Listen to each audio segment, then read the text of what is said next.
Hey YouTube, today's video is going to be about my gas mask collection. Stay tuned to the end of the video to hear about the giveaway on my channel. But starting off, the first two gas masks that I have are GP5Ms. This piece on the front comes off. Same thing with another gas mask, but I'll get to that in a minute. But I got the GP5M in gray and black. Then next to that, I have two GP5s, again in gray and black. Next to that is a GP4, which the hose does not come off. Then next to that, I have a PDF Child's gas mask, which the top row is all from the Soviet Union. Moving on, I have a OM14 Polish gas mask, which is not that much different than the GP5, except this piece right here comes out a little bit more than the GP5. But they do make this part in silver, which I'm gonna get one of those in the future.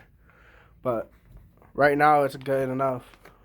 Then I have a British anti-light gas respirator from World War II next to that. And then I have I have a German Draeger M65 gas mask. I do not know if the filters for this mask contain asbestos. So anyone who knows that, please let me know in the comment section whether they do or whether they don't. Next to that, I have a American M9 gas mask.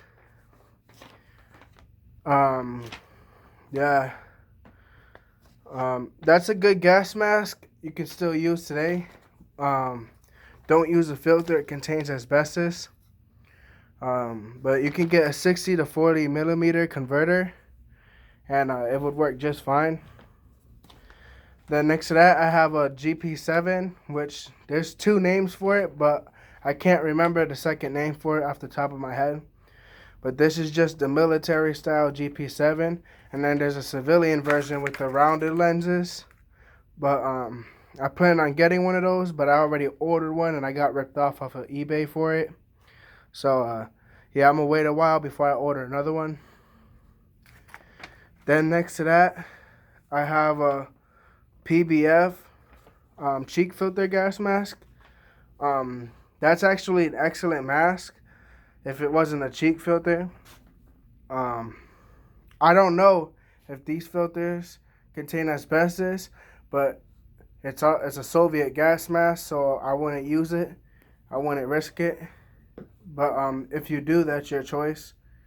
I can't stop you, but I strongly recommend you don't use any Soviet gas mask. Then I have a Swiss SM67 gas mask. The cool thing about this is that the eyepieces come off. You can turn them off, but I'll do another video about that later. But that's cool, you can replace the lenses. Then next to that, I have a Polish MC1 gas mask, which that's one of my favorite all-time gas masks because that's one of the first ones I ever had. Or actually, that is the first one I ever had. Next to that is an Israeli gas mask with the hose. That hose, it didn't come with the Israeli gas mask. It's for that, but you can use it for any 40 millimeter NATO gas mask and it will work just fine. Then next to that, I have a Czech CM4 gas mask, which if you look at these two on the bottom, these are also Czech gas masks, but I'll get to those in a minute. But these gas masks were so poorly designed, they had to issue this gas mask to go with that because they have cheek filters, and this one takes a regular canister filter, which that's the way to go. The cheek filter design is not quite there yet to be issuing to soldiers, but they're still nice to have in the collection.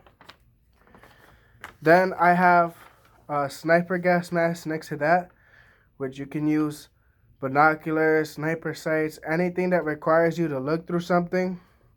You would want this gas mask. It's a SHMS. It is Soviet. If you want to use a Soviet gas mask, there's nothing wrong with them.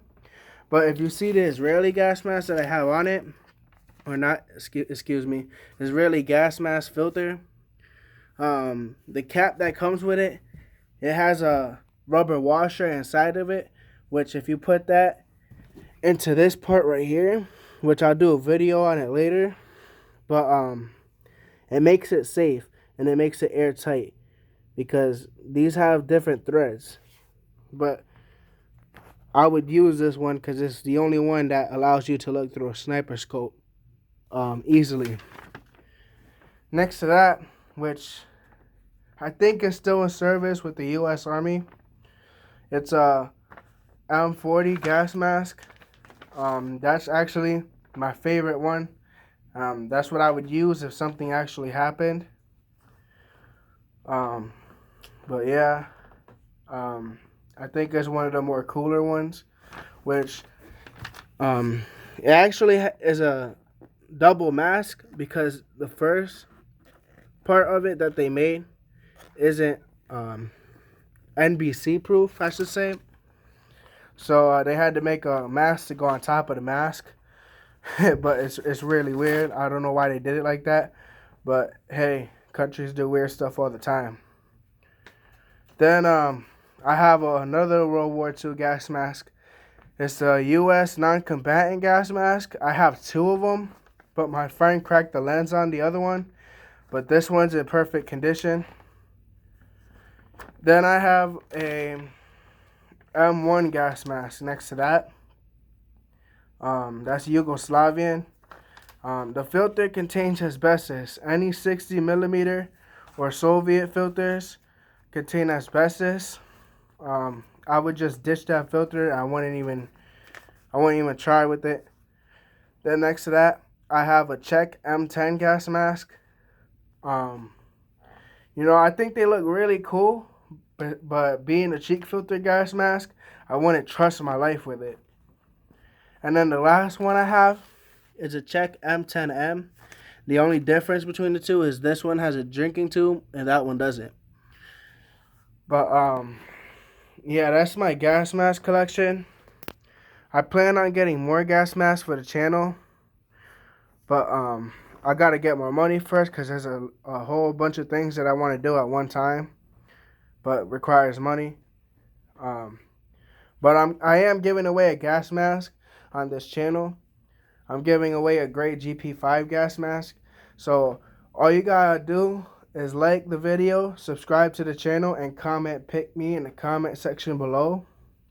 And to all the active military members and veterans, thank you for serving our country.